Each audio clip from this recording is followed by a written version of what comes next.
Thank you, David. Good evening again, everyone. We're so glad you're here with us tonight to uh, interact with John Dominic Crossan. I first learned of Dom's work when I was in graduate school several decades ago. And my dissertation advisor, Dan Vaya, who had written a really important book on the parables in the 60s, brought Dom's book to class, one of his early books on parables, and said, "This guy's got interesting things to say." Indeed, he does. Dom always has a way of getting into issues and asking questions that need to be asked. And there are times when you say, "Wow, I don't think I ever thought of that, but I'm glad Dom asked it." I never dreamed that one day I would be sitting in the Jesus seminar with him and other great scholars. It was a great graduate seminar in a sense for me.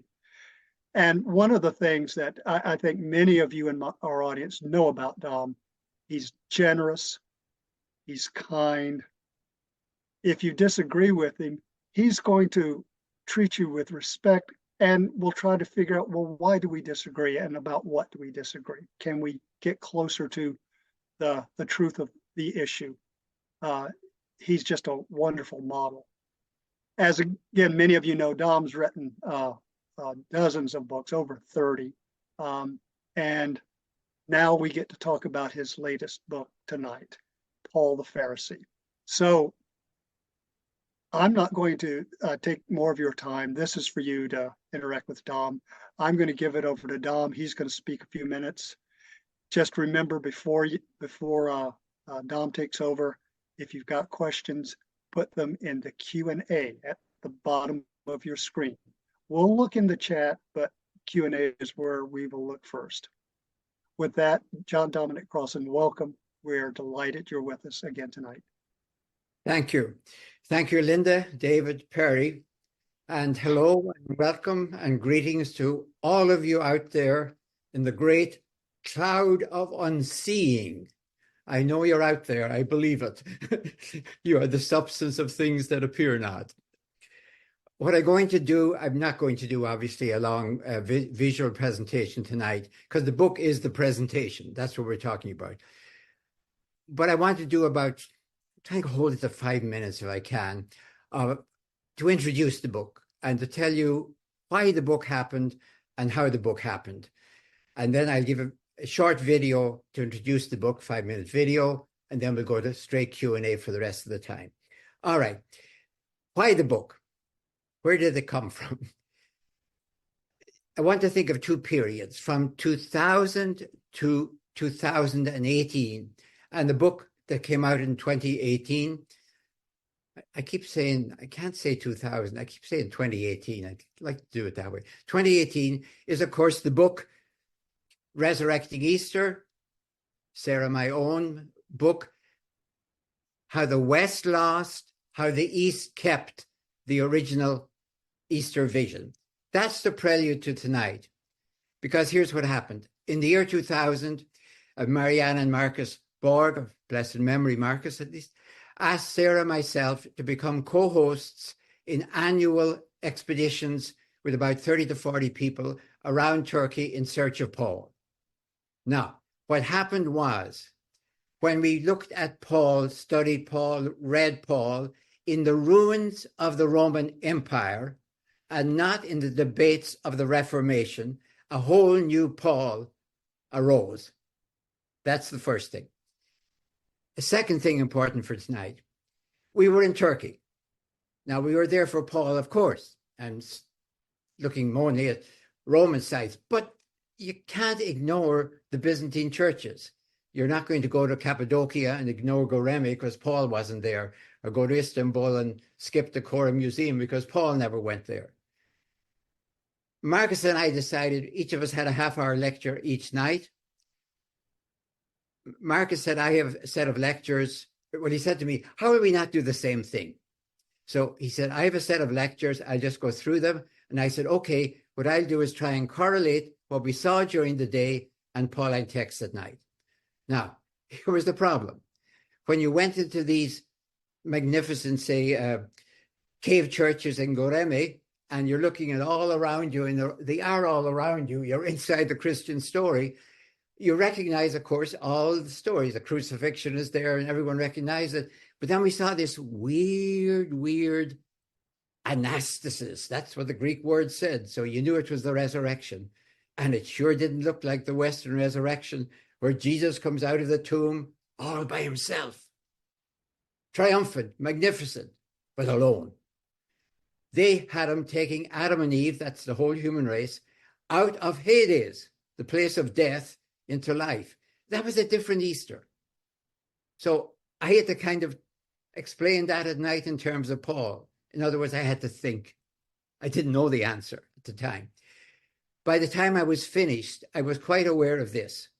And that's why that book I mentioned in 2018 is not an art history. It's not about art. It's really about this question. If the Corinthians had said to Paul, now we've read this chapter, 1 Corinthians 15, imagine. We know what this crucifixion is you keep talking about. We've seen that. Now this resurrection thing, what would that be like if we were there seeing it? Could you draw us a picture of what the resurrection was like? The moment of resurrection? No. Would Paul have come out with the Western image or the Eastern image? I was certain he would have come out with something like the Western image. So that's the first thing here. And that the Western image, did I say the Western? I meant to say the Eastern image, sorry, the Eastern image. The whole human race being raised. It's about the resurrection of the human race, with Jesus, of course, but not Jesus alone. That correlated for me with two great metaphors from the first century.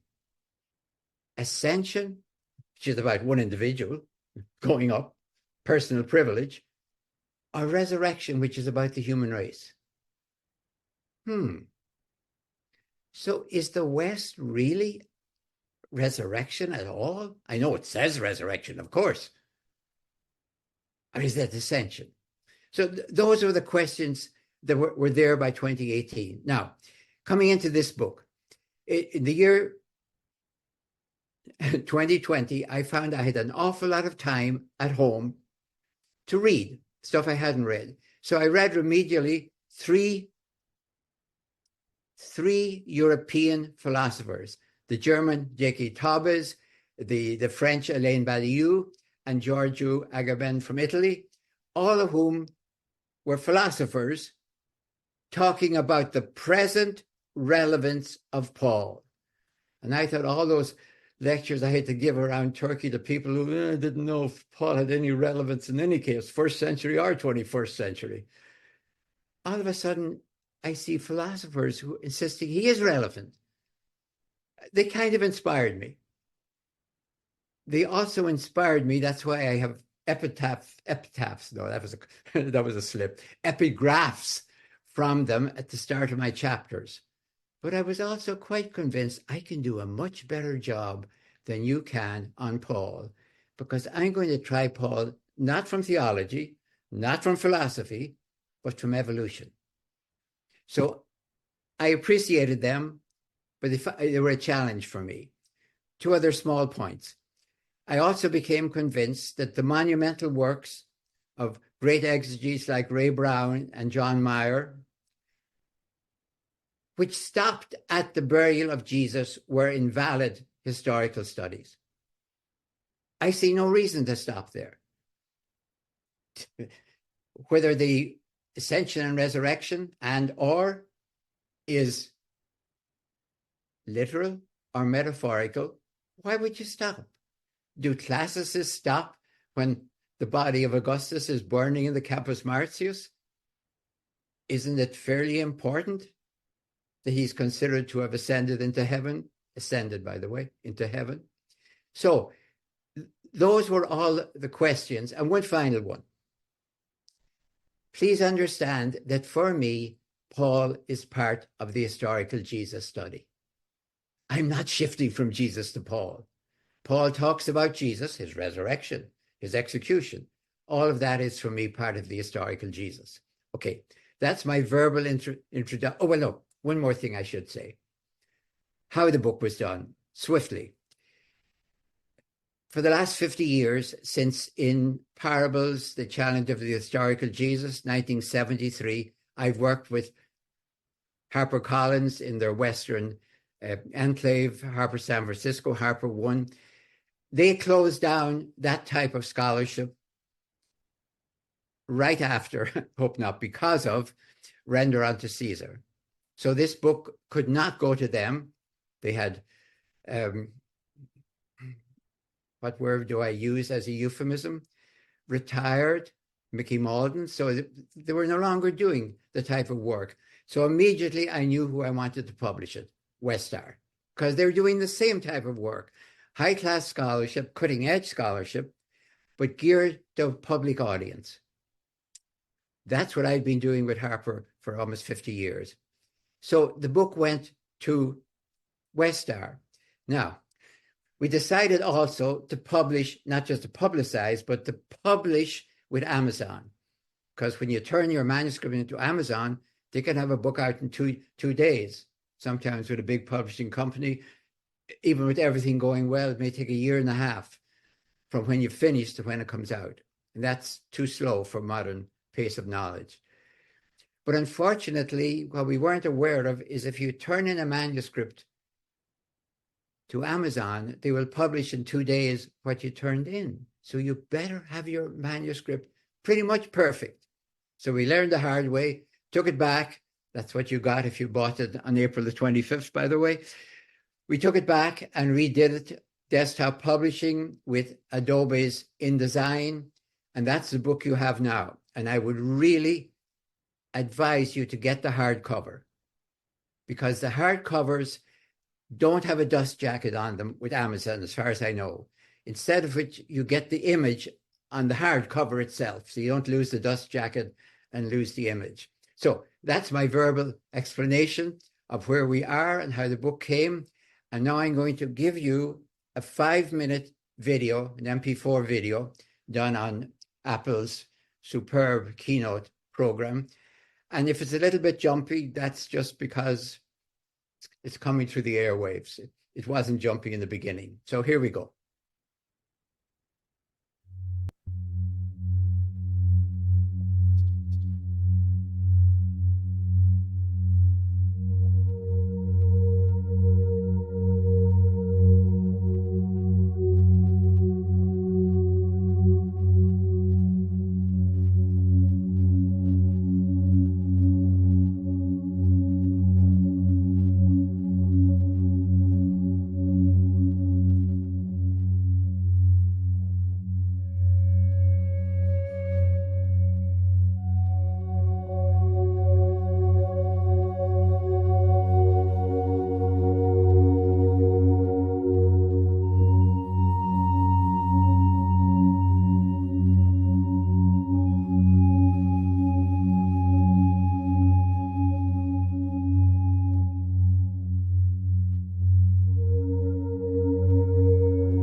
Thank you, Dom. Right?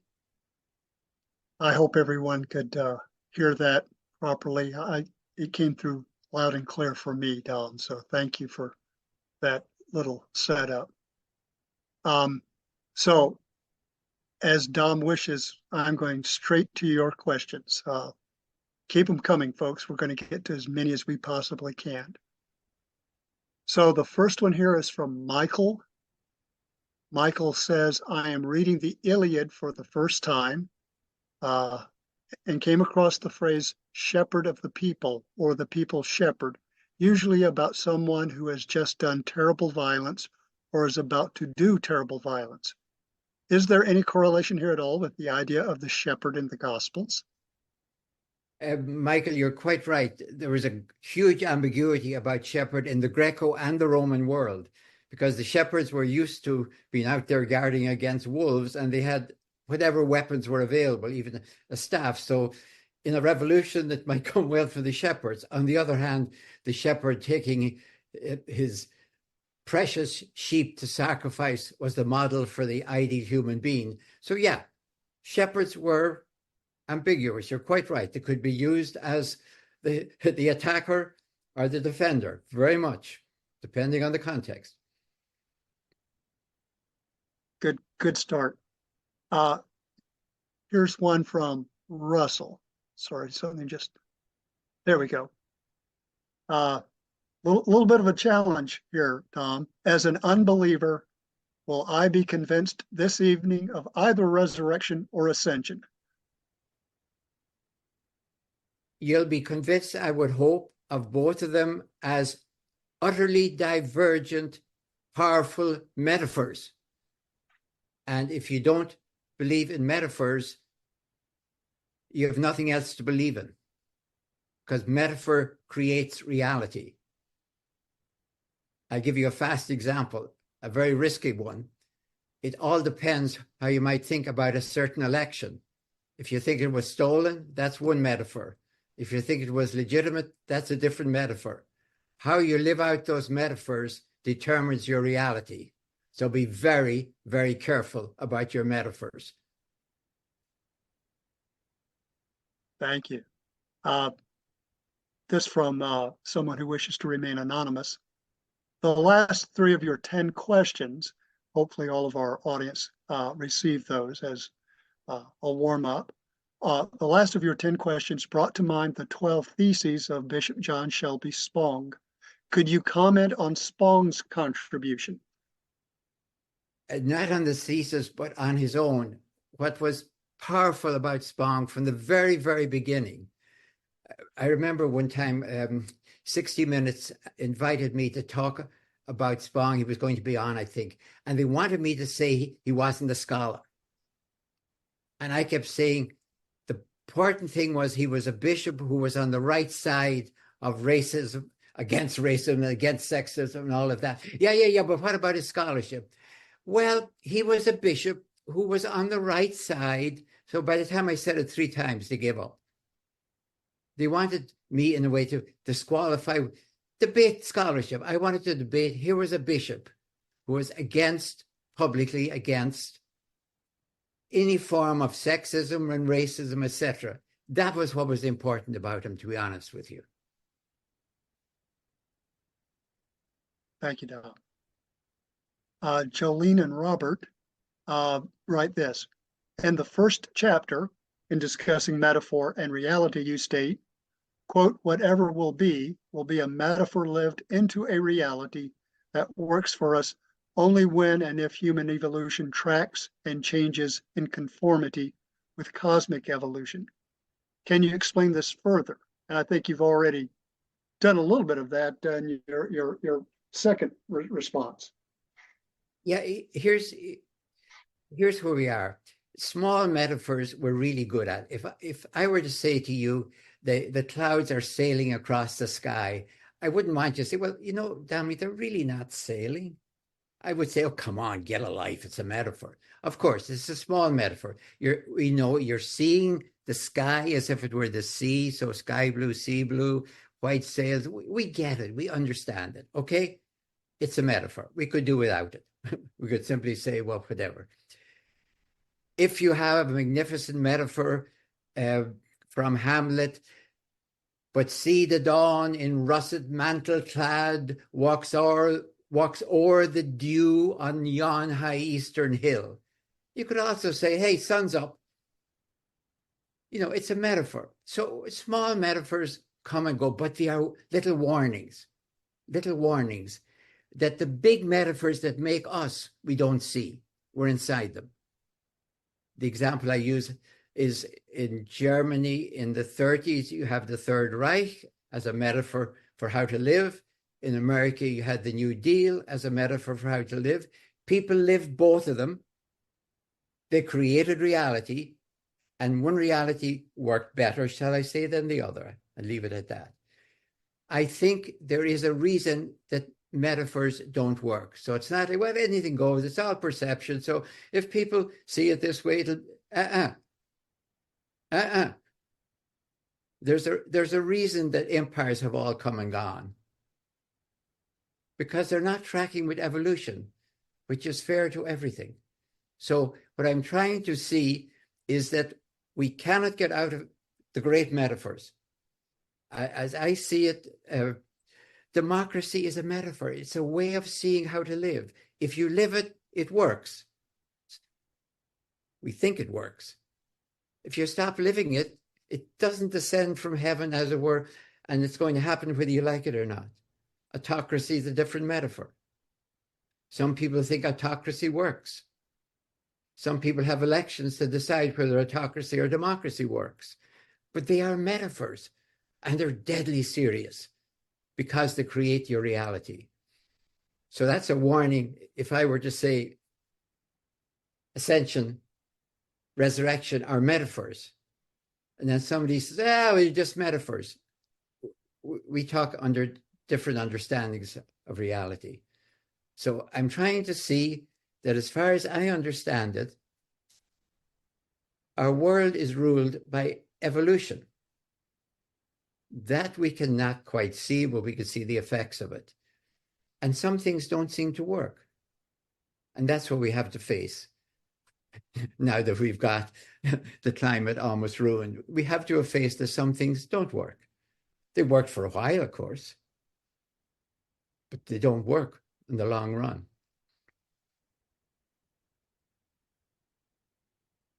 Thanks. Here's from Thomas, not a question, but just a statement. Bless you, Dom, for sharing this universal revelation with us. As they have for decades, your insights reverberate my soul. Thank you very much. That's makes it worthwhile. It does for me too.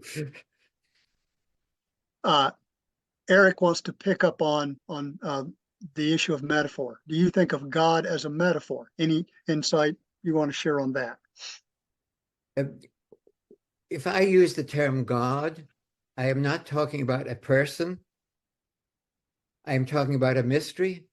Because if you look at the Big Bang, for example, what I see is there is being rather than non-being, and being is dynamic rather than static. And being is absolutely fair to everything. I don't like that, by the way. I don't think it should be fair to viruses or even volcanoes. And I'm not that keen on hurricanes at the moment either. So if I was running operations, fairness would be distributed slightly differently. But I think that's actually there. And so whether we like it or not, that's going to be running our world.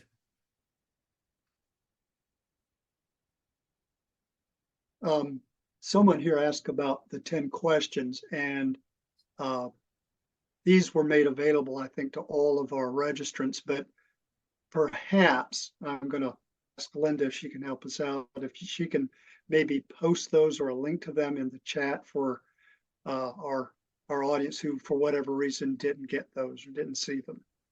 Oh, as far as I'm concerned, they're publicly available. Westar owns them now. I prepared them. Actually, I was doing a whole bunch of podcasts, and to help people, I gave a summary of the book and the 10 questions that come up just to help people.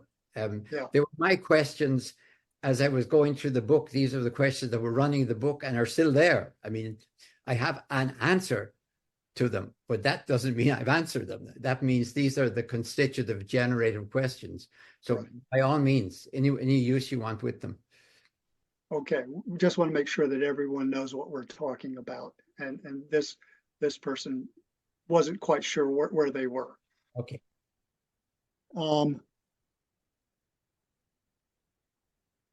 These questions are picking up on things you've been saying. Norm asks, is evolution a metaphor? I think so. I don't have an alternative one, but yes, I take it for granted. And if we're living under it, as I think we are, we see it. It's our way of doing it. It could be well that there would be a whole different way of seeing it if we survived for 1,000 years. We might see whole things much wider or something. But right now, it's the metaphor we're living under. So Dom, would you say that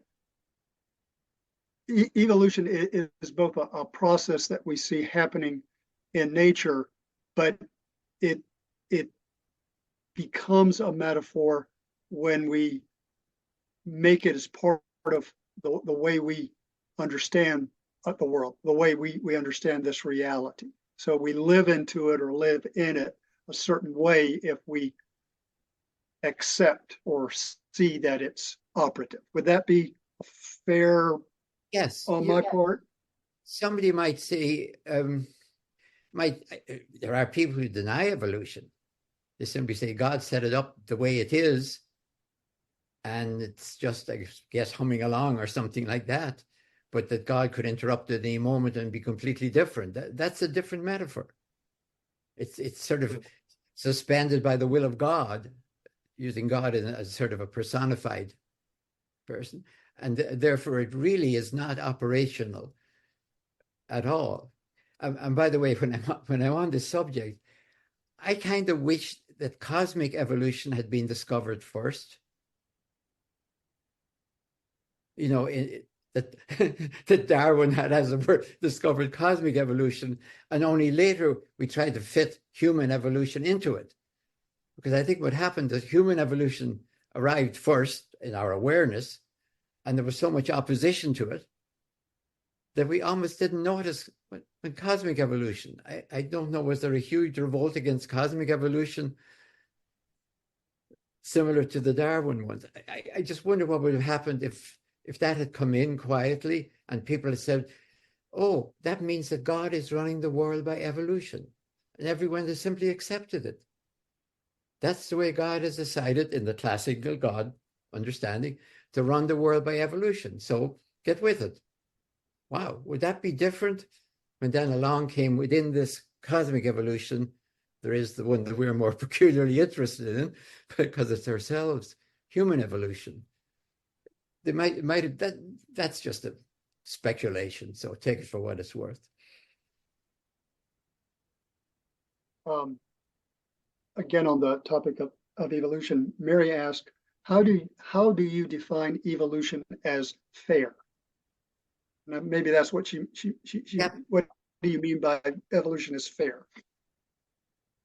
I mean that it's not prejudiced for anything.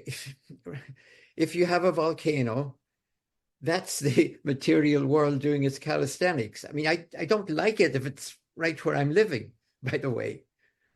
It's not whether I like it or not, but it seems eminently fair. It's not prejudiced in our favor or in anyone else's favor, as far as I can see.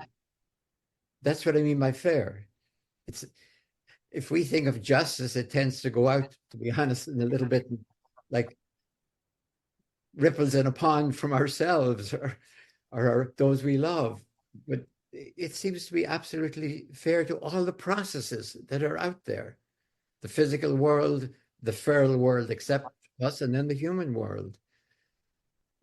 That's all I can see as fair.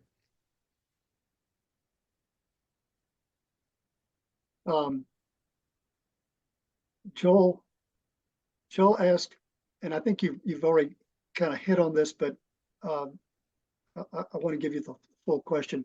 Is Dom saying that evolution is not a process? That's essentially survival of the fittest? I don't think that's what you're saying, but I'll let you speak. Survival of the fittest, when I hear it, when I first heard it, sounded to me like a moral judgment. It's no more than survival of the survivalist. I mean, it's not really that somehow one is more fit than the other, like an intrinsic fitness. No, I think that's the mistake that we at least read into survival of the fittest. It's those who are able to survive in changing circumstances. It doesn't mean you're any better than anything else. It just means, for example, if I adjust it to human beings for the moment, we are able to change, for example. Another animal might not be able to change. So if it's used to doing this and it can't do that anymore, it becomes extinct. We are able to change. So in that sense, survival of the fittest, I wish it had never been said. I think we hear it as a moral judgment, or somehow you're better because you survived and somebody else didn't. You must be better somehow. No. Yeah.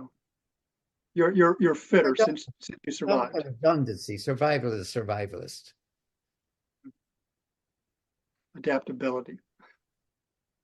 But we can. This is the big thing.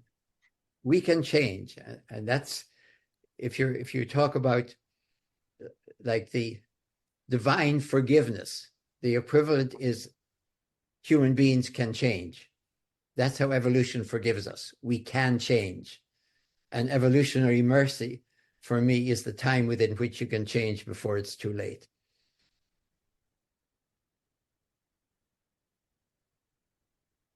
Dom, the questions that we're getting are kind of taking us to, I think, the latter part of your book, where you're talking about the bigger issues, where does all this take us?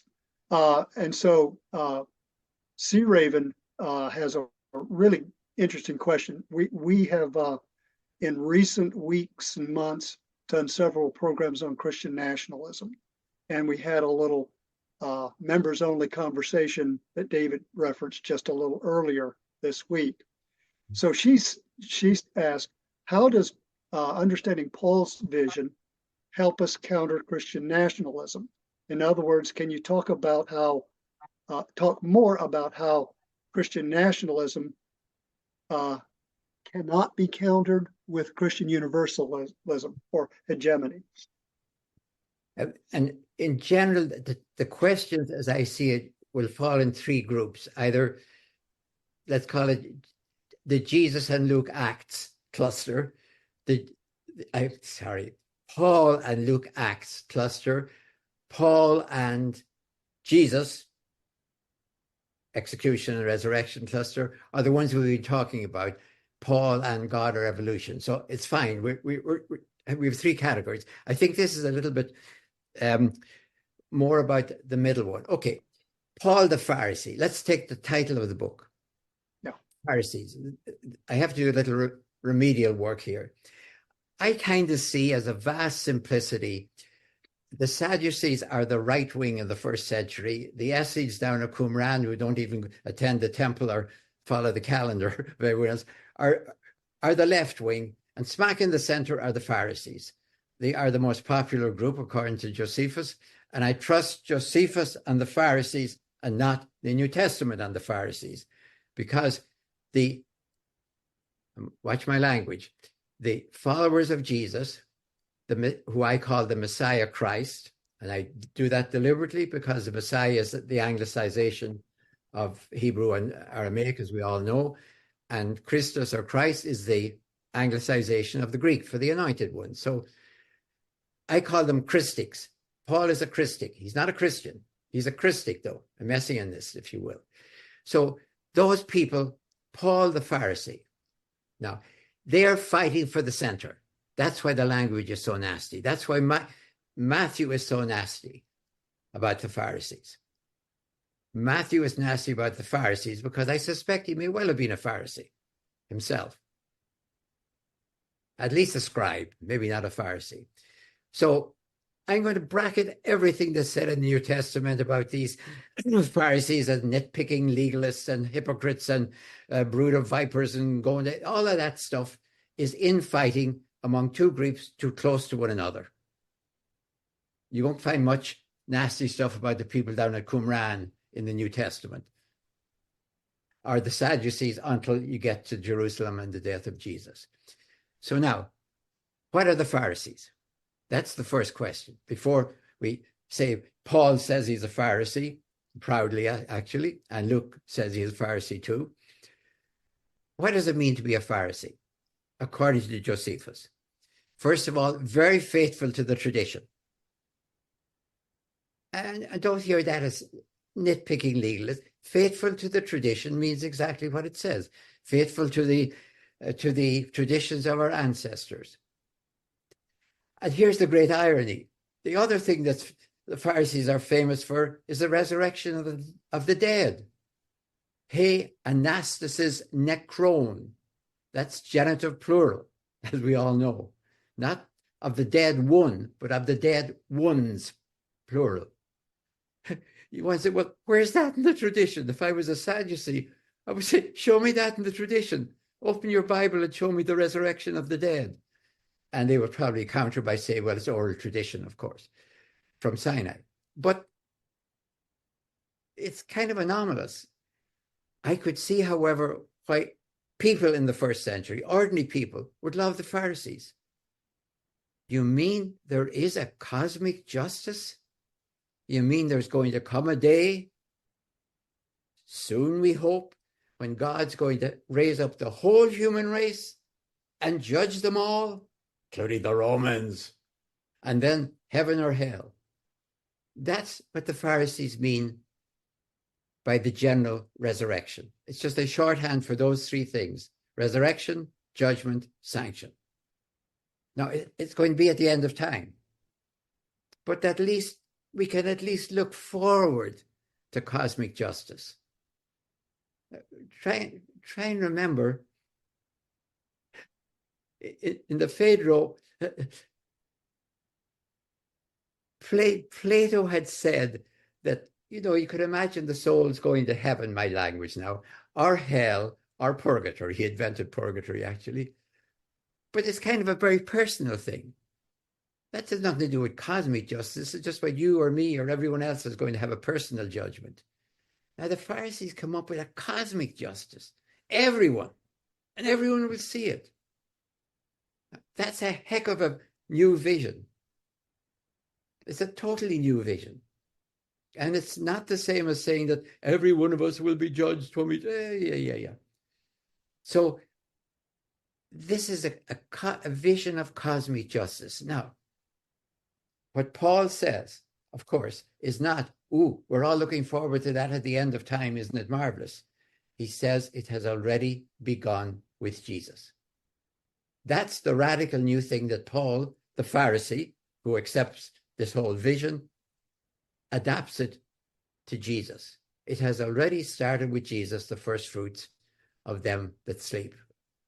And he can argue, which is very striking in 1 Corinthians, as I quoted, that if there ain't no anastasis nekron, there ain't no anastasis Christou. You could say, well, wait a minute, Paul. Maybe there's no general resurrection, but Jesus got it all for him. Paul would say, what are you talking about? There is no such a thing as a personal, individual resurrection. You're talking about ascension. That's personal, that's individual. Resurrection is of the whole human race. And Paul would say, yes, but that process has begun with Jesus. That's the challenge of Paul the Pharisee when he becomes a messianic Christic Pharisee, and never stops being a Pharisee, by the way. So that's the power of my Paul the Pharisee. And then in terms of relevance, that makes me question, so there is a cosmic justice in process in the world right now. But as you understand from the preceding questions, I'm seeing it from evolution rather than from the will of a divine God who's kind of operating it. So if I may follow that up with a question of my own, Dom, the way you've described how Paul's thinking here, would you then say that once Paul became aware of Jesus as raised and the process had begun, first fruits, that the communities that he's in touch with, that he's leading, are they trying to live into that vision? Are they trying to live out or live into what that new reality is shaping up to become? Is that how you would see what their project, Paul's project? Exactly. Now, he is telling them bluntly, you guys are living resurrected lives. Imagine the creator, what are you talking about? I mean, if you take seriously his term of a new creation, which I do take serious, I don't mean a new. We think of the old as being fuddy-duddy, including people, and the new as being the new thing. In the first century, the old was the tried and true, so the new could only be valid as the old renewed. That's why Augustus will never say, oh, this is a new thing. He has restored the Republic. Of course he hasn't, but he's renewed the Republic. So the New Testament is the old renewed. So yes, Paul would say exactly that. Now, if you said to Paul, now, Paul, this is going to go on for 2,000 years. Could we speak more about how it's going to work? I think Paul would go, bum, bum, bum, bum, bum, bum. Paul was blessed in that he thought this vision of how the world should be, which I think was absolutely right, would somehow only last a short time. Not because we're living a kind of a temporary operation, but that he thought he didn't have to ask the question that we know we have to ask. How does this work through time? Put another way, how does a kairos become a chronos? While remaining a kairos. So he didn't quite have to ask questions that we should have been asking. But I think his vision is right. His timing is off completely, but his vision is right. And I'm saying that not because it's a Christian interpretation or an exegete, or I feel in the slightest bit necessary to justify Paul. I really don't. If I thought he was outdated, I would bury him with all due respect and give him a lovely tombstone. But I think those philosophers are right. He is profoundly relevant for the human race right now. Okay, thank you for that extended reply. Tim writes this: I'm a big fan of Rene Girard and yourself, Dom. For me, the explanation of Christ as the revelation of the human tendency, rooted in animal tendencies, to scapegoat is a beautiful description of the power and uniqueness of Christianity. But it began long before civilization, i.e., 10,000 years ago. Can you help me reconcile these things? Okay, I've read Girard. To be honest with you, I'm less than impressed with the scapegoat, because you do not, absolutely do not sacrifice the scapegoat. How could you sacrifice to God something carrying all the sins of the people? What you do to the scapegoat is drive it out into the desert. And goats are quite happy in the desert, by the way. There's probably a whole group of the scapegoats out there. You got a new one coming every year. Here he is, the new fella. It's a job of goats to make a desert if they can't find one. Put them in nice grass and see what happens. Anyway, I don't see the scapegoat being useful at all in terms of its tradition, at least. Whether we use it today of getting somebody and making them a scapegoat, okay, maybe we work it now. On the other hand, the second part of your question, I begin this story, as the Bible does, 10,000 years ago, with the agricultural or the Neolithic Revolution. I think they're absolutely right to begin it then. They really are, because it's on the plains of Mesopotamia. As we all know, it's called the cradle of civilization. It's called the birth of civilization in terms of time and place. That's where civilization began. So I think the problem that Paul has is not just with the Rome. It really isn't just with Rome as Rome. It's with civilization in a toga, which is simply Rome. That's what I meant by that thing in the video, that it's not just Rome as Roman, it's Rome as civilization. Whether we have some kind of a deep flaw in the invention, let me insist on that, in the invention of civilization as a cultural phenomenon 10,000 years ago, sort of consummated on the plains of Mesopotamia before anywhere else, but then lots of other places. Civilization, in the title of the book,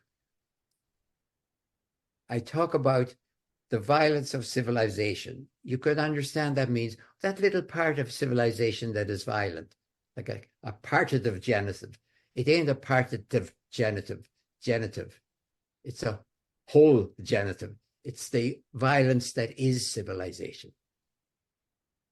That's what I'm after. It's not accidental that time and time again, civilization comes out this way. So I think Paul knew that when he talked about the archontes in that quotation I gave from 1 Corinthians in the beginning. He knew that there was something wrong, not just with Rome, but with civilization itself. So with that expression that Paul uses, it's quoted a couple of times in your little video, the rulers of this age, would that be his metaphor for the violence of civilization? Yes, it's for civilization, as I would put it, at presently incarnated in the Roman Empire. That's the way he would put it if I put my own language. It is, of course, the Roman Empire, but right now that's civilization. He would know Daniel. He would have known it was the Assyrians, the Babylonians, the Medes, the Persians, the Greeks. He'd know the whole dreary litany. He might even, well, he probably wouldn't be talking about the next one coming, but I think he understands that civilization is the problem. And over against civilization is creation. Civilization is what we've done. Creation for him, is what God has done.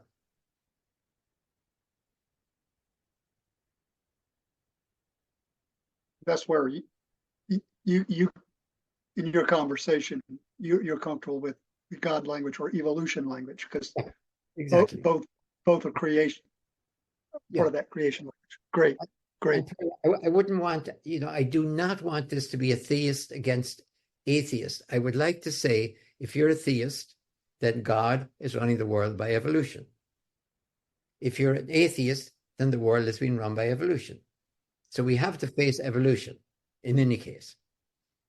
And that's what I would hope would be one of the results from this book. Well, related to that, Evelyn asked, was Pierre de Chardin's book, Phenomenon of Man, about human evolution? And then she says, can you please elaborate? Yes, it was. Let me put it this way. How would I put it? I am not as, I think Pierre Chardin was too, I don't want to say too hopeful, presumed too much it was necessarily going to come out good. Maybe when I read him, it was a long time ago. Maybe I was younger and I was reading into it, something like that. But I took it for granted. He thought, and so it's going to be all right. I think the evolution, will come out all right. I see it now as that we human beings are an anomaly. I said in the book, we are a social species with individual wills, and that is an anomaly. As any bee would tell you, that's no way to run a hive, which is why the bees are very successful. They're running an autocracy. So our challenge, as I see it, is not that we have original sin, but we have original state. That we have individual wills in a social species. That's the clash. So for me, it could go either way. I don't presume there's any controlling, benign deity that will guarantee that no matter how long we walk along the edge of the precipice, we won't be allowed to fall in. Yes, we can destroy ourselves. I hope we will not. I really do. I hope that we will be able to see the trajectory.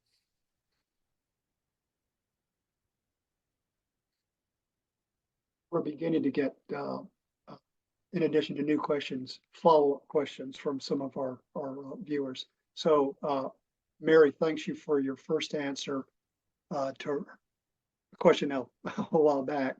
Okay. But then asked, do you understand prayer as adding our positive cosmic energy to the universe?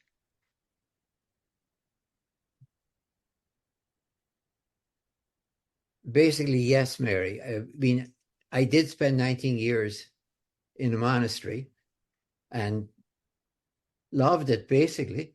That's why my middle name is Dominic. That's my monastic name. It's not on any of my official documents like passports and stuff. It was a statement, I'm taking it all with me, with a few exceptions like celibacy. Yeah, I think prayer, even in the monastery, we insisted that prayer was not something asking or responding to God. It was living in the presence of God. So I would say that prayer is an attempt to live within the meaning of the universe, to participate in it. Now, I know if somebody says, well, that you don't get to talk to somebody. Well, that's too bad. So yes, it's trying to situate yourself in the stream of evolution as best you can as an individual. Yes.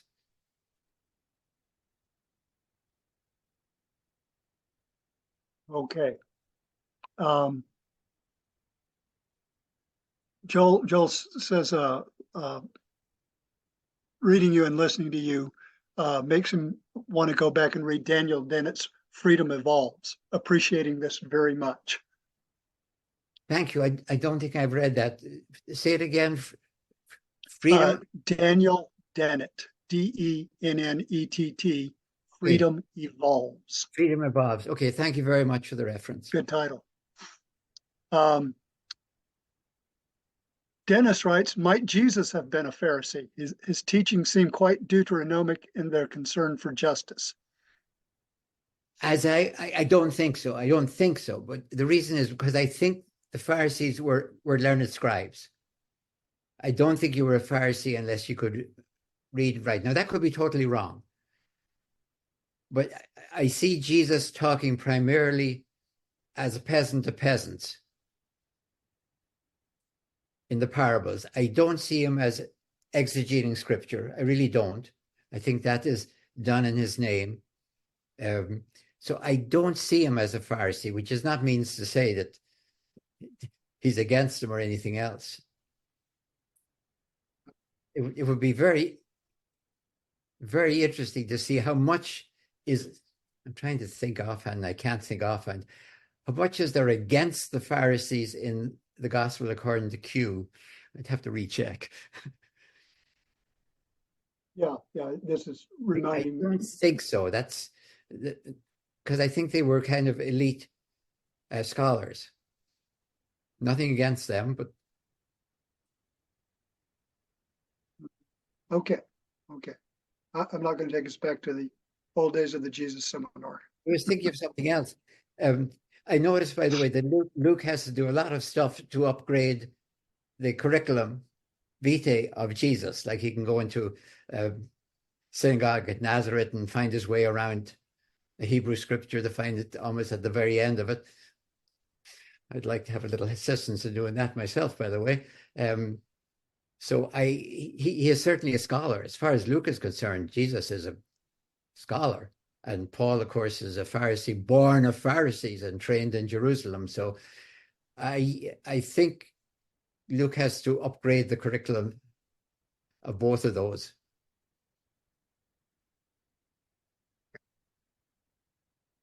Jason wants to talk about one of the questions that we referenced earlier, and Linda has very helpfully put those in the chat.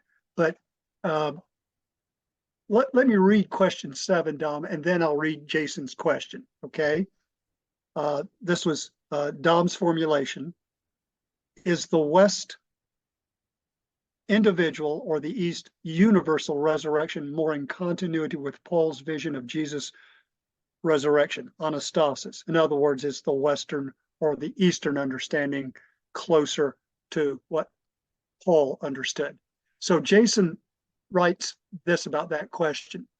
I would love to hear your thoughts on the following. If we take that Paul's thought about Jesus' death indicated an anastasis of the dead, which I agree with this take, can we go a bit further and look at Paul's language of sharing in Christ's pneuma, which is a glorious starry substance in contemporary philosophy, not an ethereal spirit? Could we also see Paul's rhetoric of transformation and assimilation to Christ as a kind of first century trans/post-humanism? And then apologies if this is too long. There's a lot to try to unpack there, Dom. There's a lot. Oh, I probably really need to think about this one more. Begin the first part again, please. Okay. Just the first part. If we take that Paul's thought about Jesus' death indicated an anastasis of the dead, resurrection, not ascension, can we take this further and look at Paul's language of sharing in Christ's pneuma? Could we also see Paul's rhetoric of transformation and assimilation to Christ as a kind of first century post-humanism? Okay, now, here's what I do see, and it may not answer your question, it may just be the way I understand when Paul talks about having the Spirit of Christ. I see it on the analogy, the physical analogy of a heart transplant. Okay, you and I all know what a heart transplant is. Physical, I'm talking about. Your old heart is gone, the new heart is in, and if you don't reject it, that's the way it is. And you can't say, I really would like my old heart back. I think I did better. No, that doesn't work. So when Paul talks, as I see, of having the pneuma, he's talking about really your whole spirit being gone, your human spirit being gone. Now, the way I understand that, I've written this before. I never had the honor of meeting Martin Luther King. Supposing I had met him and said, Martin, I would love to have your spirit. Now, I think I would understand what that sentence means. I would love to have your spirit. But I'm afraid to have your spirit. I think I'd end up in jail. Yeah, you might. I think I might end up dead. Yeah, you might. So could I have about 10% of your spirit? No, it's all or nothing.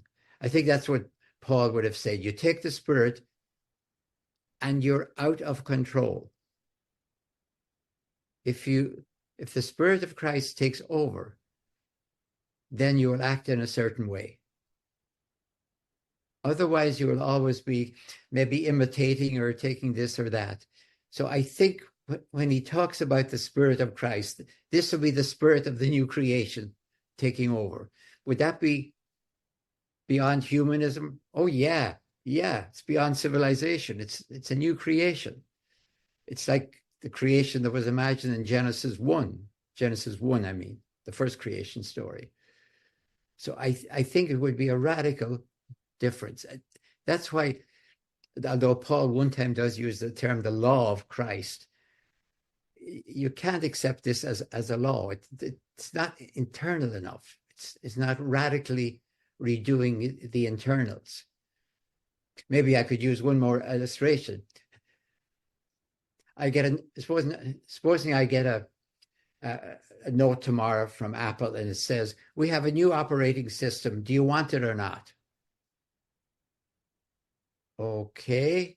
I'm now used to getting new operating systems and doing it automatically, but I do remember a new operating system that I took down that wiped out all the italics in my entire computer, including everything that was in the bibliography. I had a huge bibliography. All the italics went. So SBL went back. Anyway, so I might say, well, I'd like to know what the changes would be. So a new heart or a new operating system, medical example or a technical example, that's what part means. Paul means by taking the pneuma. Paul would say you can't go back. You're going to get lost between worlds if you try it. So I think it is. It would be way beyond transhumanism, I think was the word. Yes. Yeah. Trans or posthumanism. Yeah, because I go back to my idea that being human is to be participating in an anomalous situation, that of being an individual will in a social species. You could say, if you were really feeling nasty, I'm not feeling nasty, that we are a cosmic or an evolutionary joke. If I was feeling positive, I'd say we're an evolutionary challenge. Can a species, social species with individual wills, be sustainable? That is the challenge of being human. It's an open question. It's not a rhetorical question. It's an open question. I prefer the neutral word, an anomaly, because most other social species seem to be protected against doing stupid things.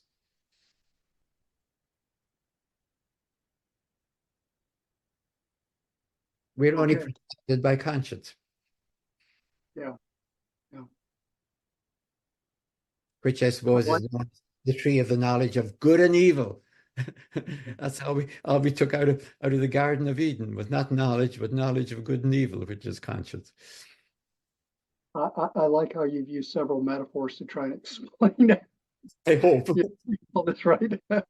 Some are question or got answers. Can't communicate without them, can we? Well, here's another question about metaphors and Paul from Rob. I think I understand Dom saying that the resurrection can be a metaphor for a person's spiritual rebirth in the spirit of Jesus.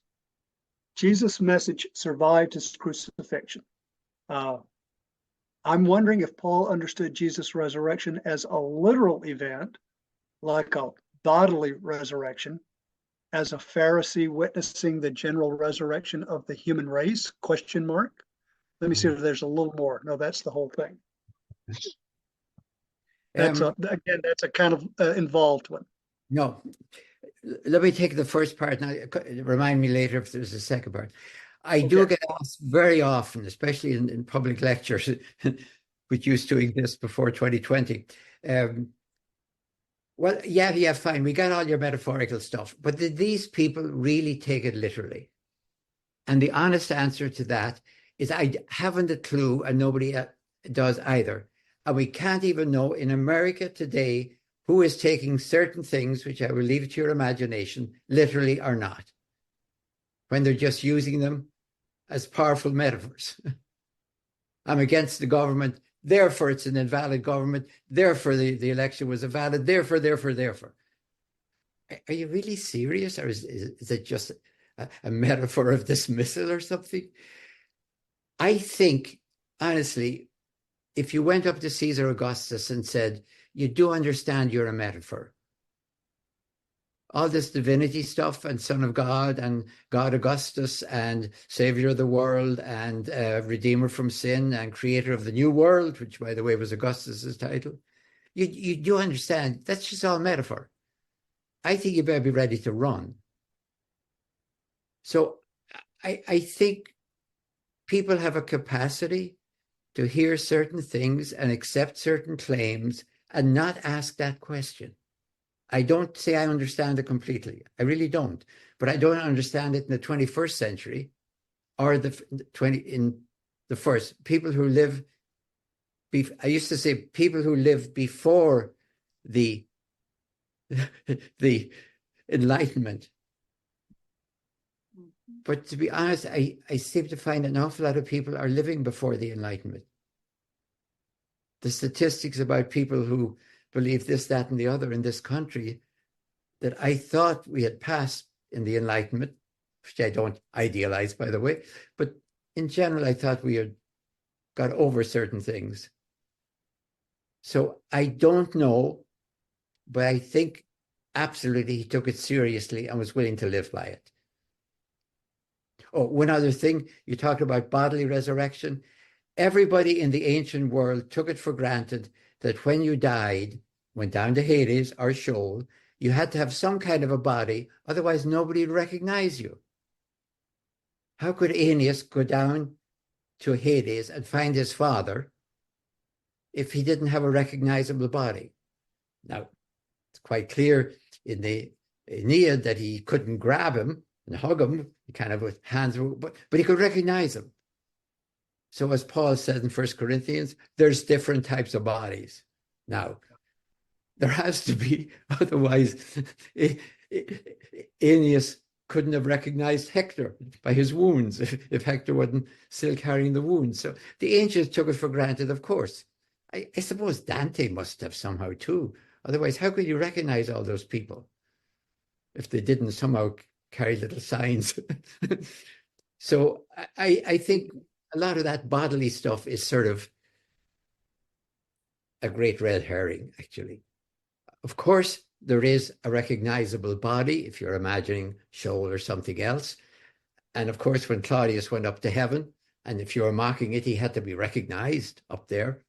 If he was going to be mocked by the gods, they had to know who he was. So in one sense, what is important out of all that bodily backwards and forwards, as apart from using it as a way of avoiding the issue with resurrection as the Corinthians were doing, is that it is about this world, and this world is about bodies. So if the resurrection isn't about bodies, then it's irrelevant. It's about bodies here, what we are creating in this world, including, if Paul is right and it has already started, that means that the judgment has already begun, that heaven and hell are already open for business, and that they're not future end of time places, but in time options.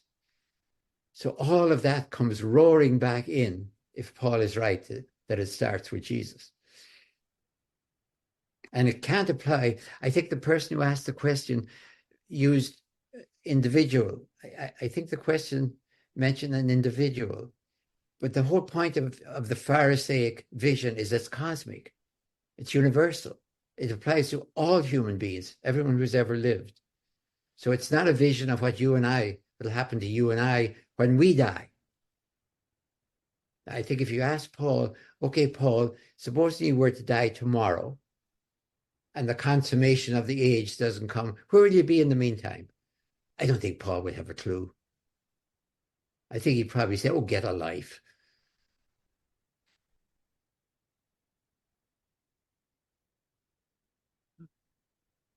Okay.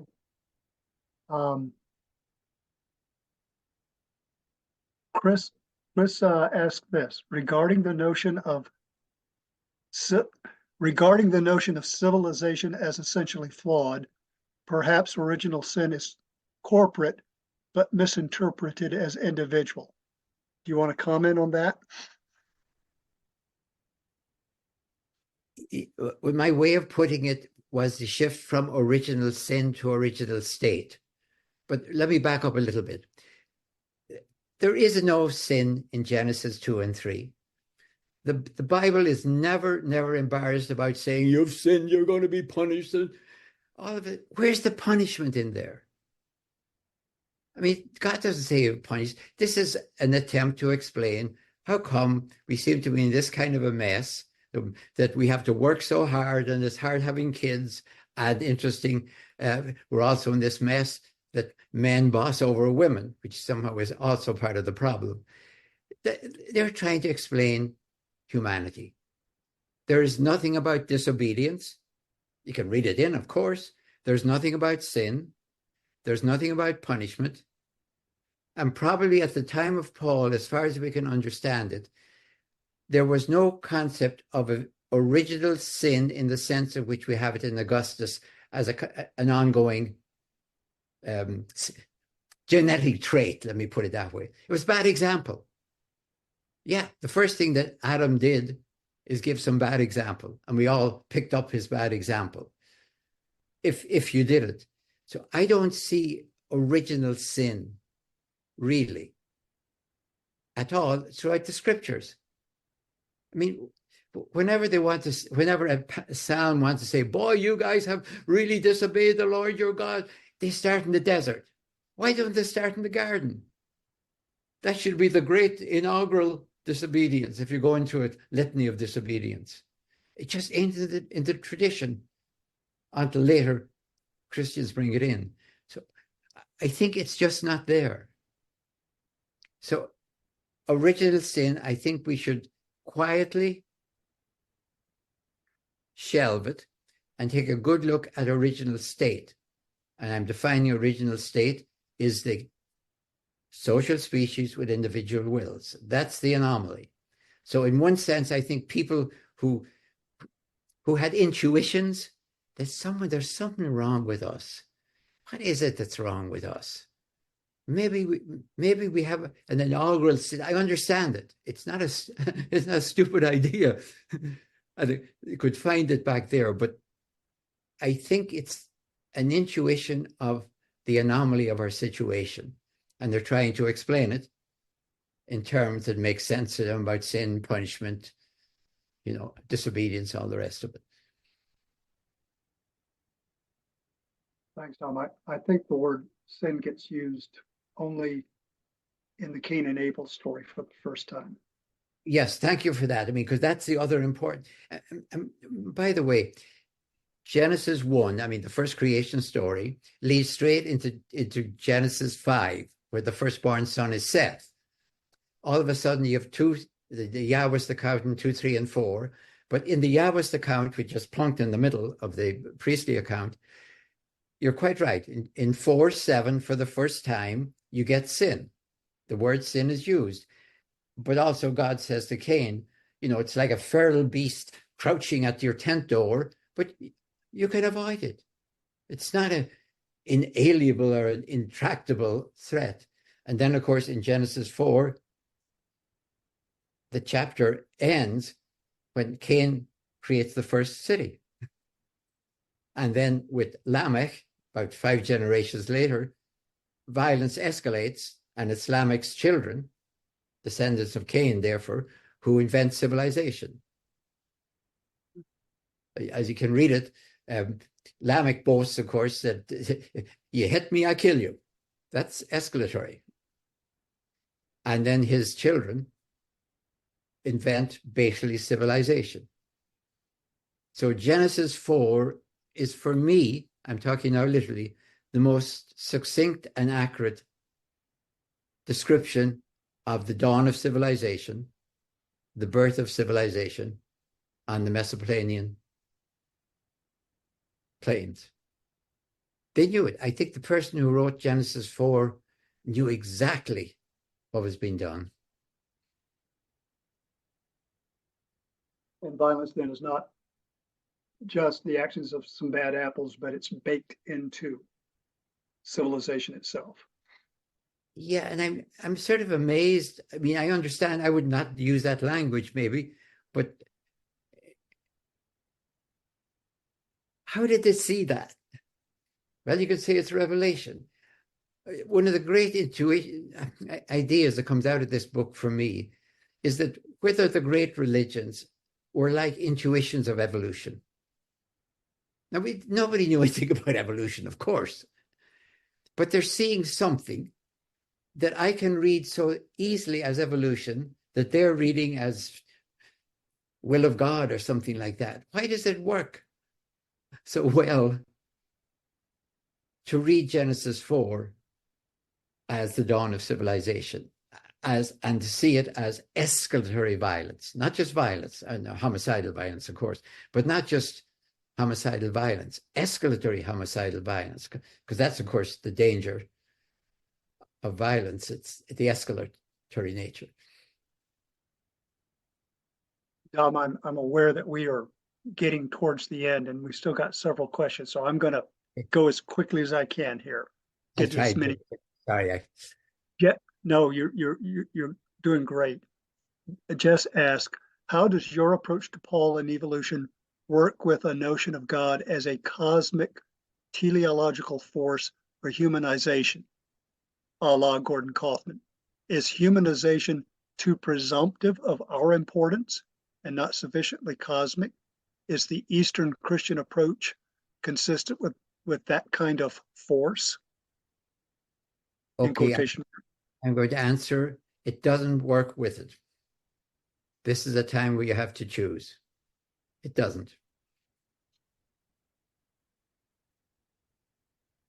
Okay.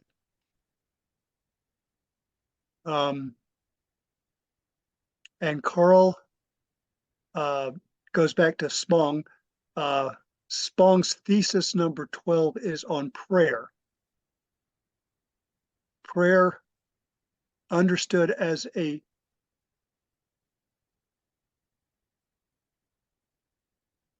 okay, I'm sorry that he had some typos here. I'm trying to make sure I get this right. Prayer understood as a request made to a theistic deity to act in human history is little more than an hysterical attempt to turn the holy into the servant of the human. That's obviously a comment rather than a question. Okay. Okay. Respond if you wish. Yeah. Basically, I would say a major difference between Jack's emphasis and mine is that Jack was trying to say what had to be said against. I've never been interested in that because I wasn't a bishop. I don't have to say what I'm against. It may come out in the passing, but I'm much more interested in what I want to say for. Jack had to, as a bishop, say things like that. I'm not interested in the negative about prayer. I'm much more interested in the positive. What are we actually doing? So there is that difference between Jack and I, and it's a historical difference. It was the time and place of who he was, and the time and place of who I was. Okay. Dom, guess what? I don't see any more questions, and we are 1 minute shy of when we're supposed to finish. We have solved everything. No, I would seriously hope that this could start the conversation. That's all we're doing. Start the conversation about Paul the Pharisee. For our audience who've not had a chance, if you want to read something hopeful, go get Dom's book and read it, and share it with your friends, or become members of West Star and join the book club. Dom Crossan, thank you so much. We are always honored to have you with us. Thank you again. David, back to you. All of you out there, and thank you very much to West Star. All right. I'll just end the program now. And great that you could conduct us through those questions, Perry. And thank you for your patience, Dominic, to answer them all. And we'll see you at the West Star Institute. Become a member. Get in there. Like to see you there. Good night, everybody.